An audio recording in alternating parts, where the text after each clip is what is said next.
Hi అండి అందరికీ. అందరు ఎలా ఉన్నారు? నేనైతే చాలా బాగున్నాను. మీరు ఎలా ఉన్నారో కింద కమెంట్ చేయండి ఫ్రెండ్స్. మీరు ఎవరైనా ఫస్ట్ టైం మన ఛానల్ చూస్తుంటే ఛానల్ సబ్స్క్రైబ్ చేసుకోండి, వీడియోస్ లైక్ చేయండి, షేర్ చేయండి. ఈరోజు నేను ఎంతో హెల్తీగా ఇంట్లోనే బిస్కెట్స్ ఎలా చేయాలో చూపించబోతున్నాను. అది కూడా గోధుమ పిండితో, చక్కెర వేయకుండా బెల్లంతో ఎలా చేయాలో చూపిస్తాను చాలా ఈజీగా. ముందుగా గోధుమ పిండి తీసుకోవాలి, జల్లించుకొని ఒక 2 కప్పులు తీసుకున్నాను. మెజరింగ్ కప్పులు ఉంటాయి కదా, దాంతో తర్వాత ఒక అరకప్పు బెల్లం కరిగించుకొని వాటర్ కరిగించుకొని అలా పెట్టేసుకోవాలి. పాకం రానవసరం లేదు. తర్వాత 2 టేబుల్ స్పూన్ల నువ్వులు వేసాను. ఒక అరకప్పు సూజీ రవ్వ ఉంటుంది కదా, అది వేసుకోవాలి. తర్వాత ఒక స్పూన్ సోంపు వేసుకోవాలి. సోంపు వేసుకోవడం వల్ల చాలా టేస్టీగా ఉంటుంది. తర్వాత కొంచెం ఉప్పు వేసుకోవాలి, కొంచెం ఇలాచీ పొడి వేసుకోవాలి. ఇవన్నీ వేసుకున్న తర్వాత మంచిగా కలిపేసుకోవాలి, మొత్తం మిక్సీ అయ్యేలాగా. మీకు కొంచెం రవ్వ లావుగా ఉంటే మిక్సీ వేసేసుకోవాలి ఒకసారి. తర్వాత నెయ్యి కరిగించుకొని వేసుకోవాలి, ఒక 2 టేబుల్ స్పూన్లు. మీరు ఆయిల్ అయినా వేసుకోవచ్చు, నెయ్యి వేసుకుంటే ఇంకా బాగుంటుంది టేస్ట్ అనేది. మనం ఇలా కలిపినప్పుడు ఇలా మనం ముద్ద కట్టుకుందో లేదో చూసుకోవాలి, లేదంటే సరిగ్గా రావు. ఎక్కువ అయినా కూడా మనం ఆయిల్లో వేయగానే విరిగిపోతాయి. అలా కాకుండా చూసుకోండి. ఇలా బెల్లం వాటర్ మనం ముందే కరిగించి పెట్టుకున్న వాటర్ ఉన్నాయి కదా, ఇవి అందులో వేసేసుకొని మొత్తం ఇలా చపాతీ ముద్దలాగా కలిపేసుకోవాలి.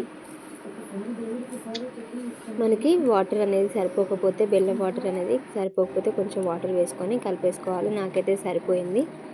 అరకప్పు బెల్లంకి అరకప్పు వాటర్ వేసుకొని కరిగించేసుకుంటే సరిపోతుంది. నేను 2 కప్పుల పిండికి అరకప్పు బెల్లం మాత్రమే వేసాను. మీరు స్నాక్స్ లాగా తినాలనుకుంటే కొంచెం బెల్లం వేసుకోవచ్చు, టీలో తినాలనుకుంటే కొంచెం తక్కువ వేసుకుంటేనే బాగుంటుంది. పిల్లలకి కాబట్టి మనం కొంచెం తక్కువ వేస్తేనే బాగుంటుంది బెల్లం అనేది. ఇలా వేసేసుకొని నానాల్సిన అవసరం లేదు. ఇది ఇలా మంచిగా రౌండ్గా చేసేసుకొని కట్ చేసుకోవడమే. ఇవి చూడటానికి రస్క్ ఉంటాయి కదా, అలా ఉంటాయి. టేస్ట్ కూడా చాలా బాగుంటాయండి. ఇలా అన్నీ ఈవెన్గా కట్ చేసుకోవాలి. కొంచెం ఇంచుమందం అన్నీ ఈవెన్గా కట్ చేసుకుంటేనే మనకి కుక్ అయ్యేటప్పుడు కరెక్ట్గా కుక్ అవుతాయి.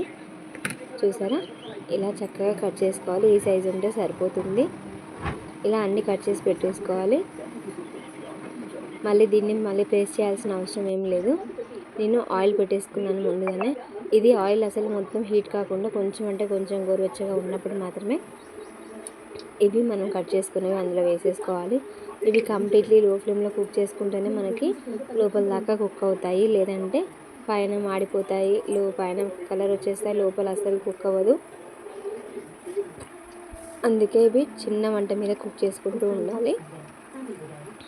చిన్న మంట మీద కుక్ చేసుకొని అవి కొంచెం పైకి తేలుతాయి కదా, అప్పుడు కొంచెం మీడియం ఫ్లేమ్లో పెట్టేసుకొని అటు ఇటు ఫ్రై చేసుకోవాలి, మంచి గోల్డెన్ కలర్ వచ్చేంత వరకు. చూసారా, ఇలా కలర్ వస్తూ ఉంటాయి.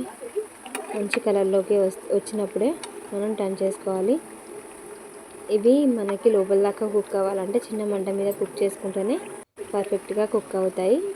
చూసారా, ఈ కలర్ వచ్చిన తర్వాత అన్నీ మంచి రంగు వచ్చేంత వరకు కుక్ చేసుకున్న తర్వాత ఫ్రై చేసుకున్నాక ఇప్పుడు మనం తీసేసుకోవడమే. చూసారా, వెనకాల ముందు సేమ్ కలర్ వచ్చాయి కదా. ఇలా వచ్చిన తర్వాత ఇలా జాలిగరిటెలోకి తీసేసుకోవాలి. ఇవి మనకి 15 రోజుల పాటు నిల్వ ఉంటాయి.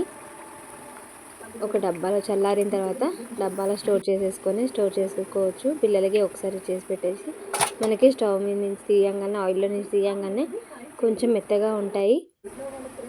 కొంచెం చల్లారిన తర్వాత గట్టి పడతాయి. అప్పుడు మాత్రమే మనం డబ్బాలో స్టోర్ చేసుకోవాలి. అవి తీయగానే డబ్బాలో స్టోర్ చేసుకుంటే మాత్రం మెత్తబడిపోతాయి. అలా కాకుండా కొంచెం చల్లారిన తర్వాత స్టోర్ చేసుకుంటే చాలా బాగా ఉంటాయి. ఎన్ని రోజులైనా ఖరాబ్ కాకుండా ఉంటాయి. చూసారా ఎంత క్రంచీగా ఉన్నాయో, చూస్తేనే అర్థమవుతుంది కదా. చాలా టేస్టీగా ఉంటాయండి. పిల్లలకి మనకి ఇంట్లోనే ఇలా ఈజీగా బిస్కెట్స్ తయారు చేసి పెట్టొచ్చండి. Thanks for watching. బాయ్.